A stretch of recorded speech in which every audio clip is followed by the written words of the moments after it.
The sun hung heavy over Deadwood Creek, baking the dusty main street into a cracked leather hide. Behind Murphy's mercantile, Jake Colton pressed his spine against splintered crates, his stomach growling like a cornered coyote. The smell of fresh sourdough from inside twisted his guts into knots. His shirt, stitched together from scraps more times than a drunkard's alibi, clung to his ribs. Through the grimy window he watched the scene unfold. Tom Murphy, a barrel-chested bully with a permanent sneer looming over an elder from the Lakota tribe. The old man's silver braids woven with beads that caught the light, like river stones, swayed as he held out a deerskin pouch. "Ain't your kind welcome here?" Murphy spat flecks of tobacco staining his chin. "Take your junk and clear out before I fetch the sheriff." The elder's voice was calm as a winter stream. "My granddaughter burns with fever. These are not trinkets, they are my people's handiwork. Fair trade for medicine." Jake's fingers dug into his thighs. He'd seen that look on Murphy's face before, the same one worn by men who'd kick a dog just to hear it yelp. But what Jake didn't know, this was the day Deadwood Creek would learn some debts are paid in lead, not gold. Just then the door banged open. Two of Big Jim Dalton's hired muscle swaggered in spurs, jingling like rattlesnake warnings. "Y'all need a translator, old-timer," Dalton drawled, rolling up sleeves tattooed with jailhouse ink. "Or maybe a lesson in manners." The elder's hands tightened around his pouch, and Jake, he stopped counting his empty pockets and started counting the bullets in his imaginary gun. Funny how hunger fades when rage rides into town. By sundown, that mercantile would smell less like bread and more like Justice Frontier style. Big Jim Dalton snatched the deerskin pouch from the Lakota elder's hands and upended it onto the counter.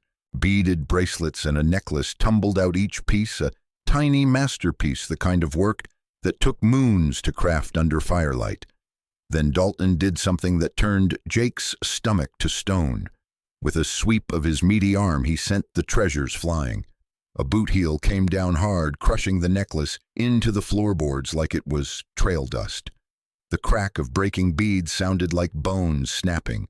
The elder didn't shout, didn't beg, just made a noise low in his throat, the kind of sound a man makes when his heart's being ripped out, still beating. In that moment, Jake saw himself in those dark eyes, the same raw hunger, the same taste of powerlessness. He'd spent 16 years dodging fists and empty plates, but this was a different kind of violence. The kind that didn't just break skin, it broke spirits. Jake's knees locked. Every survival instinct screamed at him to vanish into the dust like he always did. What was he supposed to do, skinny as a fence post, armed with nothing but his own shadow? But when Dalton raised a hand toward the old man's face, something in Jake's chest twisted. Next thing he knew, he was kicking open the mercantile door so hard the hinges screamed. Silence swallowed the room. There he stood, rail-thin, trembling, looking like death warmed over, but his voice didn't waver. "Back off." Dalton's grin was all teeth. "Well, ain't you a bold little gutter rat?" he drawled, sizing up Jake's threadbare clothes and hollow cheeks. "Oughta drag you out back and feed you to the hogs." One of his men cracked his knuckles, a sound like gunshots in the stillness. The elder's hand hovered near Jake's shoulder, not quite touching, like he knew the boy was one wrong breath from shattering. Jake swallowed hard, but he didn't budge. "I said back off," he repeated louder this time. The words tasted like blood in his mouth. That's when the laughter started, cruel rolling guffaws that filled the room like smoke. "Listen to this pup," snorted Dalton's man, a brute with forearms thick as axe handles. "Reckon we ought to show him how we treat strays in Deadwood Creek." Outside, a tumbleweed bounced past the window. Somewhere a crow cawed, and Jake Colton, starving, scared, and sick of the whole damn world, stepped forward anyway. Because out here, under that endless western sky, even scarecrows get to choose their hill to die on. The Lakota elder's hand hovered near Jake's shoulder, his voice low like wind through canyon walls. "This storm is not yours to weather, Wasichu boy." But Jake shook his head, his sunburnt face set like flint. "Reckon it is now." His eyes locked onto Dalton's, unblinking. "Been hungry enough to eat my own boot leather.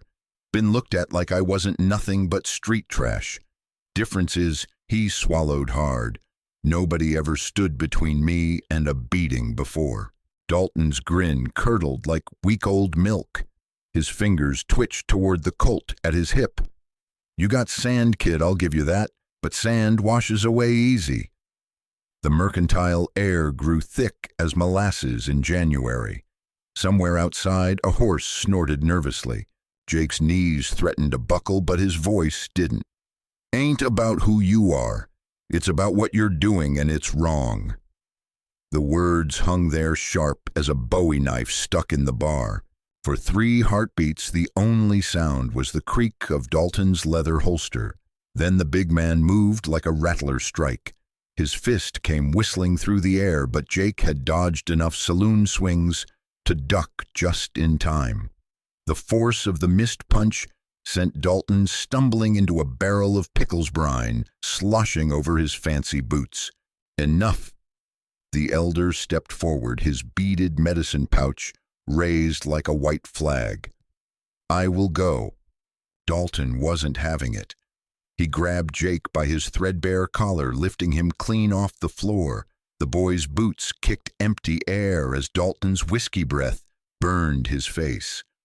"Let's see how brave you are with broken teeth," the man growled, drawing back a fist like a sledgehammer. That's when Jake did the damnedest thing. Instead of begging or flinching, he looked Dalton square in his bloodshot eyes and said, real quiet like, "Do it. Won't make you any less of a coward." The words hit harder than any punch could. Dalton froze his fist, trembling. Somewhere in the back, one of his men muttered, "Christ almighty." The elder's eyes went wide as the Montana sky. Even the damn flies stopped buzzing. Outside, the wind kicked up dust devils down Main Street. Somewhere a church bell tolled. And in that heartbeat between the ring and the silence, every man in Deadwood Creek remembered something they'd long forgotten, what real courage looked like. Dalton's fist hung in the air like a cocked revolver, trembling with the weight of his rage. But Jake didn't blink.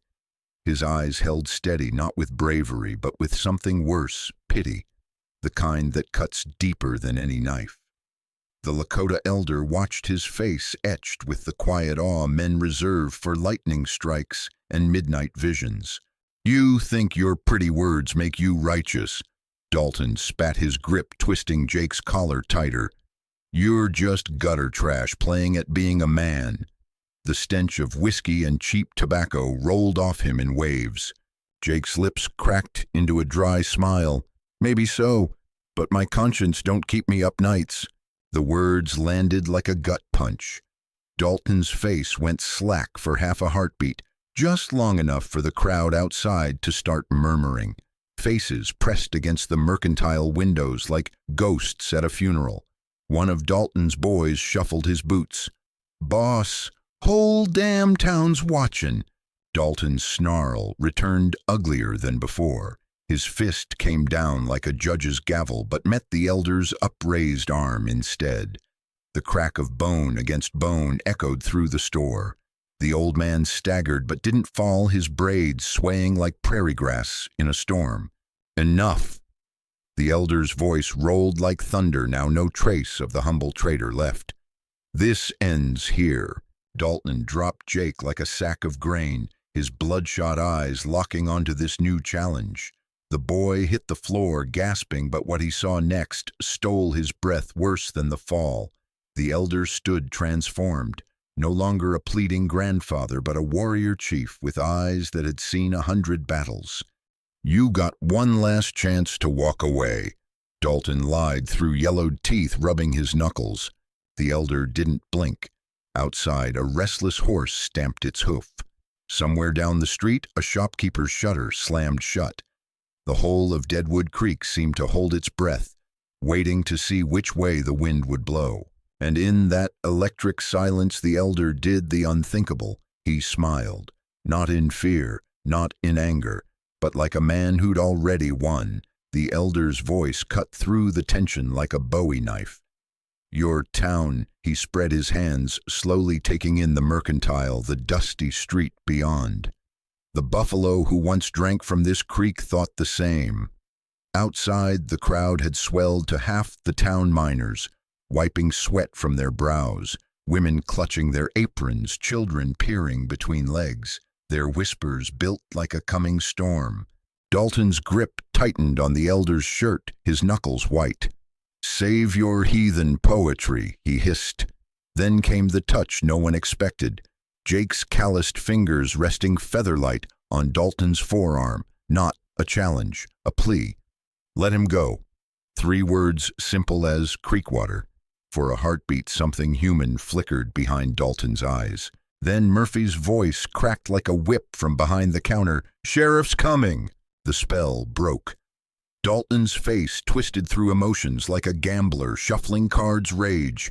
Calculation finally settling on greasy charm as he released the elder.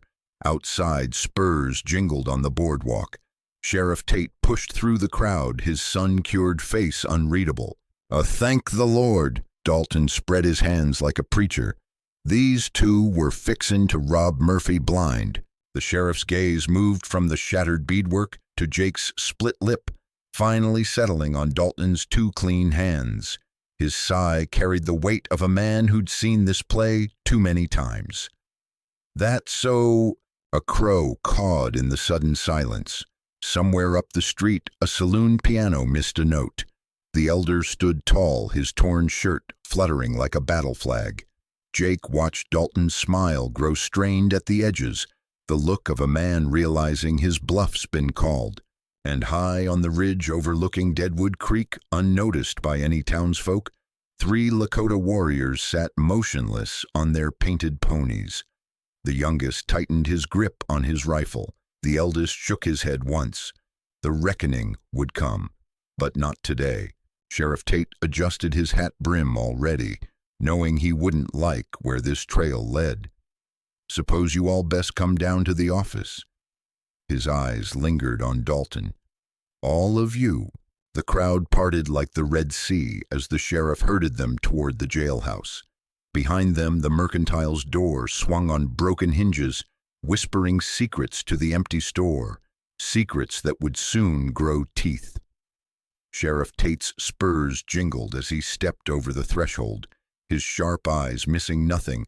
The cracked beads ground into the floorboards, the elder's torn shirt, the way Murphy's hands trembled behind the counter.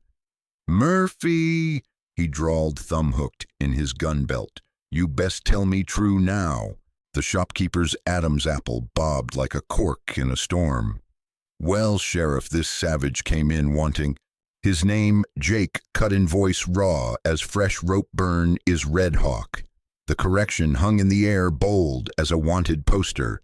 Murphy's face flushed beet red. He was making trouble, and this gutter rat, Red Hawk's hand, settled on Jake's shoulder, heavy with the weight of generations. "I sought medicine for my granddaughter's fever." He said each word measured like gold dust. "These men destroyed what took my people many moons to create." His moccasin nudged a shattered bracelet, its intricate patterns now just broken memories under Dalton's boot prints.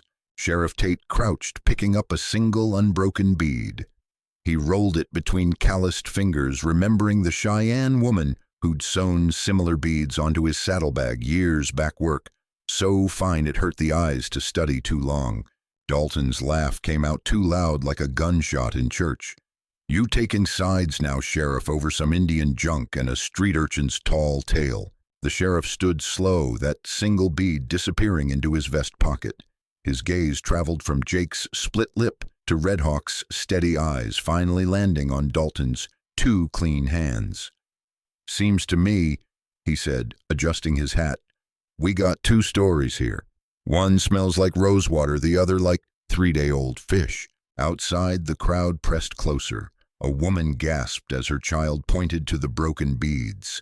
The blacksmith crossed his massive arms. Even the saloon girls had come to watch their usual laughter silenced. Dalton's smile turned dangerous. "Careful, Sheriff.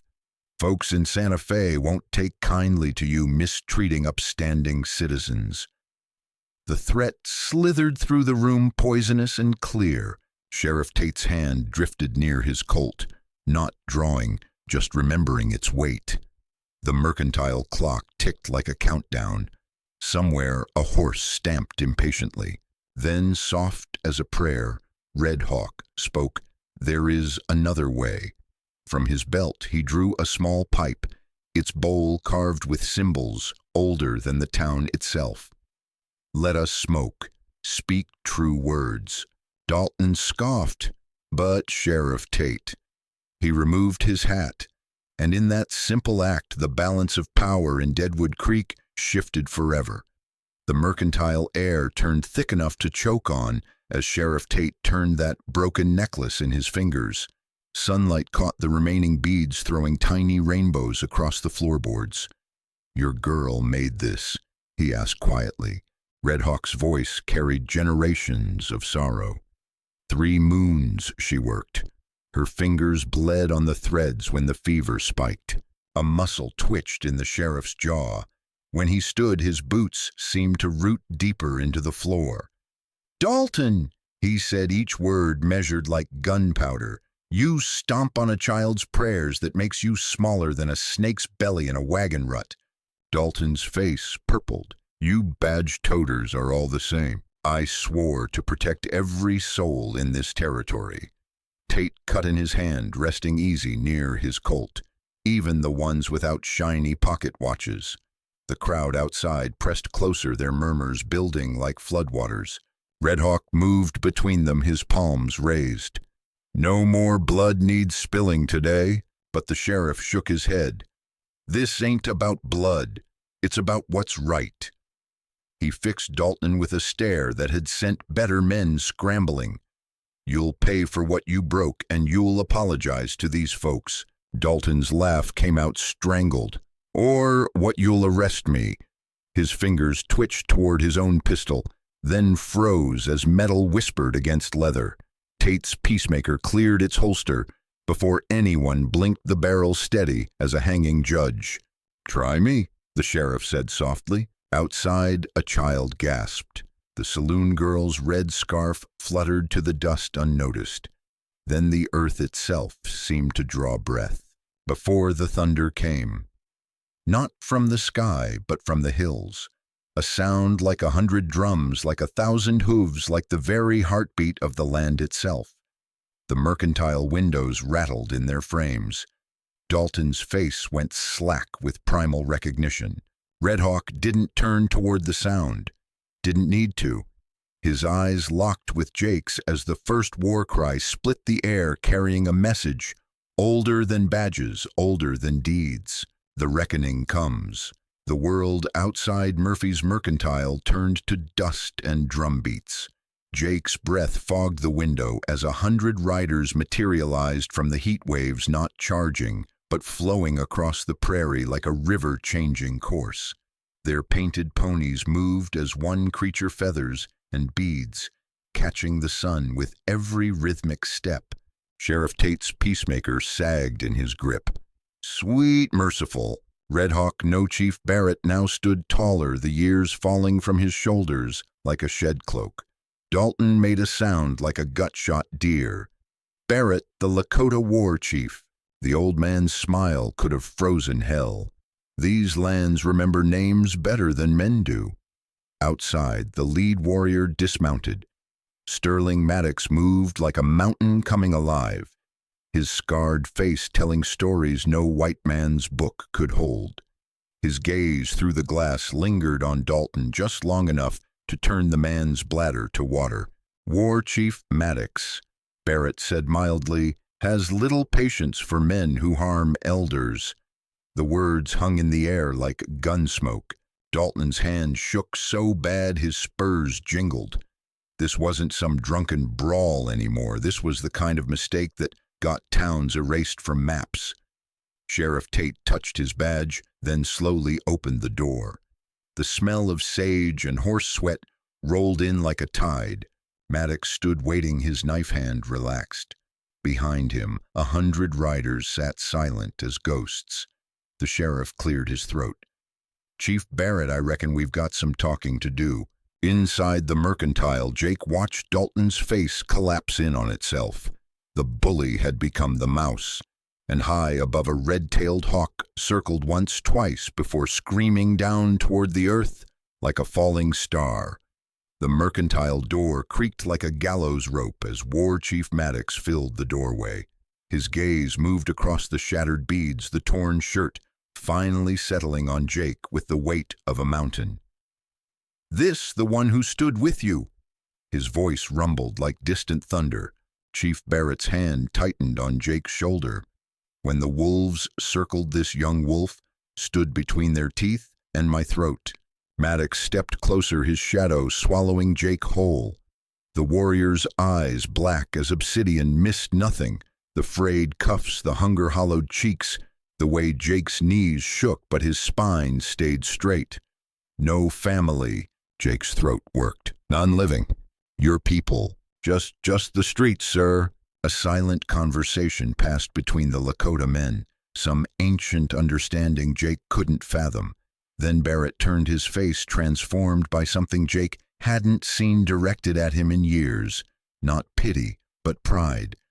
"Listen well, Thangingcha," the chief said, using a word that tasted like honey and smoke.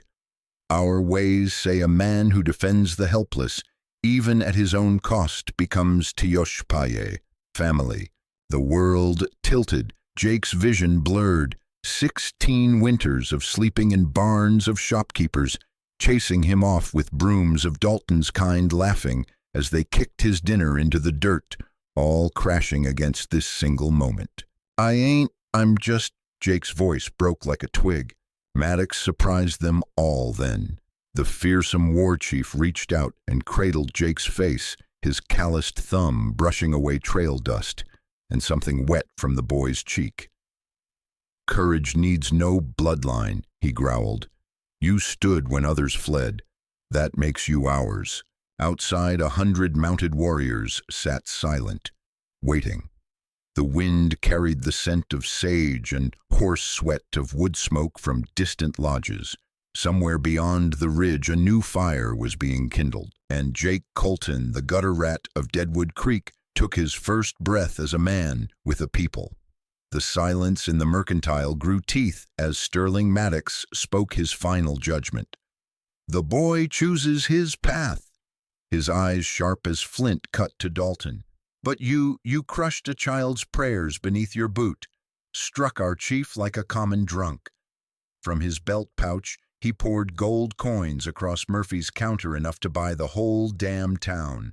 The coins rang like funeral bells. "Take this blood money," Maddox said softly, "and pray it's enough to buy back your honor." Sheriff Tate's knuckles whitened on his gun belt. "Chief Barrett, this end here today." The old chief's gaze traveled over Dalton's ashen face, then out to the gawking townsfolk. "Our people have long memories," he said simply. The unspoken truth hung heavier than any threat. From this day forward, no Lakota trader would darken Dalton's doors. No furs would come from the northern camps. His empire would die of thirst in a land where tribal trade meant survival. Then Barrett turned to Jake, his voice softening like snow melting into spring rivers. "The choice is yours, Thangingcha. Stay in this place of broken promises or ride with us." Jake's eyes swept the mercantile one last time, the shattered beads like fallen stars, Dalton's sweat-stained shirt, the sheriff's barely hidden approval. When he met the chief's gaze, something inside him unknotted for the first time in 16 hard years. "I choose family," he said, the words tasting sweet as wild honey. As they moved toward the door, Maddox leaned in his whisper, carrying a secret that made Jake's breath catch the sick girl. Her fever broke under the full moon. This was never about medicine. The war chief's teeth flashed white. Our chief walks into white towns to see which men still have souls beneath their greed. Outside, 100 riders parted like the Red Sea to make space. Jake Colton, once the starved ghost of Deadwood Creek, took his first step toward the waiting horses. Behind him, Dalton's gold sat untouched on the counter, gleaming dully in the fading light like the last coins of a damned man's fortune. And high above, the same red-tailed hawk from earlier circled once twice before vanishing into the endless western sky. The setting sun painted the Dakota hills in gold as Jake Colton swung onto the painted pony beside Chief Barrett. Behind them, Deadwood Creek shrank into the distance, its false-fronted buildings and hollow-eyed merchants already fading into memory. The Lakota warriors parted ranks to let their chief and his new son ride at the head of the column, their horses' hooves kicking up dust that glittered like fool's gold in the dying light. Jake turned for one last look. Dalton still stood frozen in the mercantile doorway, his shadow stretching long and thin across the boardwalk like a man already half gone. The weight of his coming ruin hung heavier than any noose. "You were the only one," Maddox murmured as their horses fell into step. "In 10 winters of these tests, no other Wasatchu has stood for our people." The wind carried the scent of sweetgrass and freedom as they crested the ridge. Below them, the Lakota encampment sprawled across the valley, children laughing by the creek. Women stirring cook fires, elders smoking pipes in the evening calm. A world where a boy with nothing could become everything. As the riders descended toward the circle of lodges, Jake felt something warm take root in his chest. Not just acceptance, belonging. Behind them, the first stars blinked awake over Deadwood Creek, their cold light bearing witness to the birth of a legend.